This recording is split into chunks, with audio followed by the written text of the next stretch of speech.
السلام عليكم. اليوم راح نحضر معكم لا كريم دبلومات على طريقتي. تجي بزاف بنينه تستعملوها لي شو لي زيكلير لامونا ميلفاي الى اخره. تبعوا الوصفه وما تنساوش تدعموني بجيم ومتابعه وتعليق شباب، ونمروا لطريقه التحضير. حضروا لا كريم باتيسير. في كاسرونه نحط كاس تاع الحليب، 2 مغارف كبار سكر عادي، مغرف صغيره لافاني، نخلطهم مليح نحطهم فوق الفرن ونخليهم حتى يولوا يغلوا. على جهه نحط 3 صفار بيض،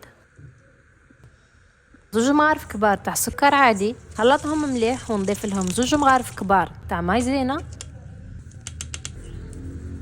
خلطهم مليح. وبعد ما غلى الحليب نبدا نضيف فيه غير بشويه ونخلط. نعاود نرجعه في الكاسرونه ونخليه حتى يولي عليه هذا القوام ونحيه. نضيف 2 مغارف كبار معمرين زبده ونضربها مليح ونغطيه ونحطها في الكونجيلاتور. نطلعوا لا كريم شونتي، عندي عبر ما مع عبر شونتي، وضربوها مليح حتى تولي على هذا القوام الثقيل. غطيها ونخليها في الكونجيلاتور. ما بردت لا كريم باتيسير نجبدها ندربها مليح بالباتور، بعدها نضيف لها لا كريم شونتي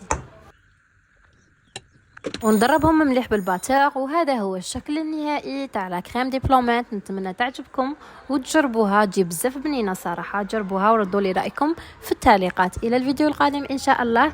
تهلاو لي في رواحتكم. سلام.